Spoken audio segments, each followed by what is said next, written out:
ስቶር አድርጎ የነበራቸውን ሚሞሪዎችን እንዲዘነጋ ያደርገዋል ማለት ሲሞስ ናት። ሲሞስ ባትሪያችን ናት። ሲሞስ ባትሪያችን ማለት ምን ይዛ አሁን እዚህ ጋር ኦፕቶ ካፕለር አመጭማን ነው። ኤፕሮማይሲያችን ማለት እቺ ናት። ይሄ ማለት ቮሊዩም ኮንትሮል ለማድረግ ያው በተናችን ላይ የሚሄደው ነው። ይሄ ቮሊዩም ኮንትሮል ለማድረግ የሚሄደው ኬብል ነው። ምንድነው የሚያደርግላችሁ መሰላችሁ? ለምሳሌ ድምጹን 100 ላይ አድርጋችሁ ብትዘጉት እና ብትከፍቱት 100 ላይ እንደሆነ ታገኙታላችሁ ማለት ነው።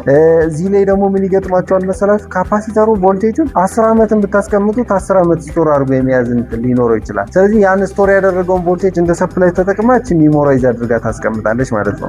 ግን እንደዚህ አይነት አሁን ዘመናዊ የሆኑ የሚመጡ ዲቫይሶች ላይ ግን ምን ያደርጋል? ሲሞስ ባትሪ ይደረግላታል። ሲሞስ ባትሪ የምትደረገው ምንድነው? እቺ ኤፕሮማይሲያችን እንደ ሰፕላይ ሲሞሷን ትጠቀማለች ማለት ነው። ስለዚህ እንደዚህ ካርድ ሴንሰር ምናምን የመሳሰሉትን ሚሞሪዎችን ሚሞራይዝ እንድታደርግ ኮምፒውተር ላይ ታስታውሳላችሁ። ሜንቦርድ ላይ ፓስወርድ ሲረሳባችሁ ታስታውሳላችሁ። የበፊቱ ኮምፒውተር ኮሜርሻሉ ማለት የድሮ ፓስወርድ ሲረሳብን ምናደርገው ወይ ሲሞሷን እንነቅላታለን ወይ ደግሞ ለሲሞሷ ላይን ይዛ ወደ ኤፕሮማችን ይዛ የምትሄደዋን ላይን ጃምፐር ዋይር አለች እንዲህ የምትሰካ ጃምፐር ዋይር የምትነቀል ያቺን ጃምፐር ዋይር ስንነካት ፓስወርድ ምናምን ይረሳል።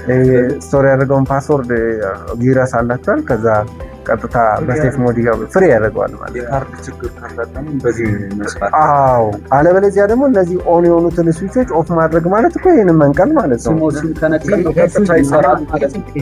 ስዊች ማድረግ እነሱን ስዊቾች ግን ይሄ ከካርድ ጋር የተገናኙ ሚሞሪዎችን ስቶር አድርጎ የነበራቸውን ሚሞሪዎችን እንዲዘነጋ ያደርገዋል እንጂ ፕሮግራም የተደረገውን ዲቫይስ ፕሮግራሙን ያጠፋዋል ማለት ግን አይደለም። እሺ ለምሳሌ ካርዱን 30 ሰከንድ እዛ ላይ ስቶር አድርጋችሁ እንደዚህ ካቆያችሁት ባይፓስ ያደርጋል። ሌላ ቀን ካርድ እንዳይጠይቃችሁ ያደርጋል ማለት። ያንን ሚሞራይዝ ለማድረግ ሲሞስ ያስፈልጋል። ከዛ ደግሞ ተመልሶ ደግሞ በካርድ እንዲሰራ ደግሞ ከፈለክ ደግሞ 30 ሰከንድ ስትይዘው ደግሞ ምን ያደርጋል? ስቶር ቀድም ያደረገውን ይረሳና ከዛ በኋላ ደግሞ ኮንቲኒዩስሊ በካርድ እንዲሰራ ያደርጋል።